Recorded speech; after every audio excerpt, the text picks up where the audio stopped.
Hello! Magandang araw po sa lahat. Ito na naman ako. Magpapaganda na naman. Magpaganda na naman si auntie kasi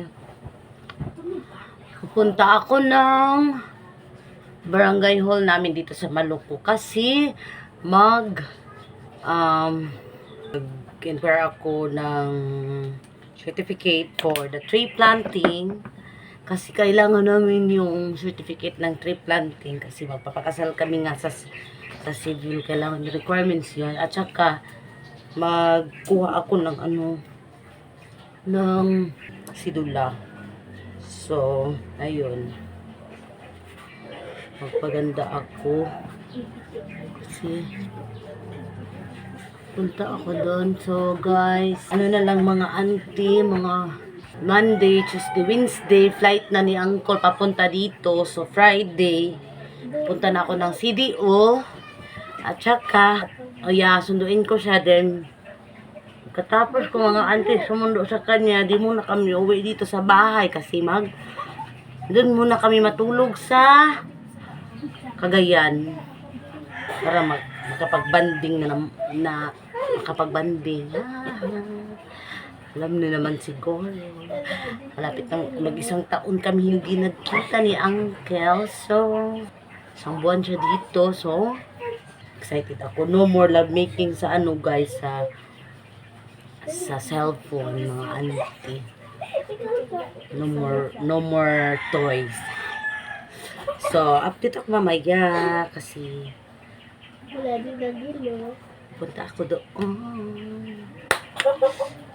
Excited ako maging Mrs. Skoglan na ako. Hindi na ako Miss Apaw. Mrs. Skoglan.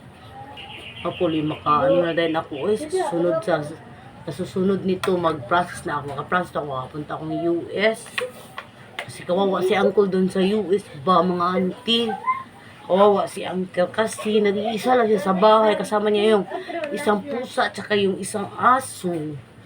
Kawawa talaga siya kasi minsan may high blood pag uwi sa bahay galing sa work. Minsan may high blood siya kasi yung dalawang aso niya, si Boss at si Steiner, tumatai sa bahay, sa loob ng bahay kasi di naman pumunta siya labas kasi minsan maginaw. So sa loob na lang. So siya pa yung naglinis, tsaka nagluluto ng pagkain. Kawawa si Uncle Bon. So, hopefully, sa susunod na pagkatapos itong kasal namin, process naman papunta doon. Pakasal muna kami dito first, para hindi na masyado hindi na masyado ano ba yun tawag nun, mahirapan ba pag-process kasi misis na ako.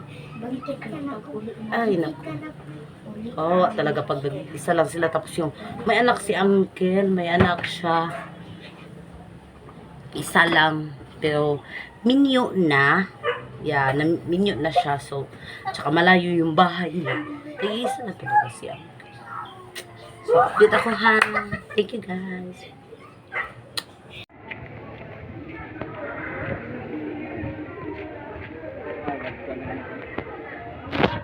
So, dito kami dadaan. Papunta na kami ng barangay hall.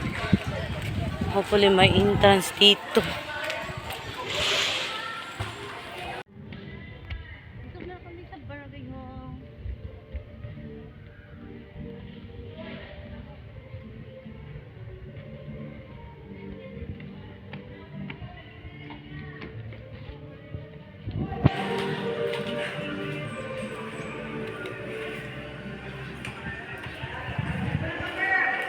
Ayun.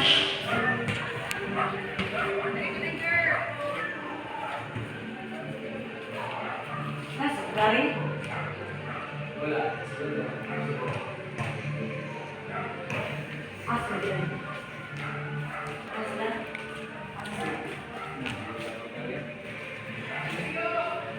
Hindi, putong biglang timba sa civil living.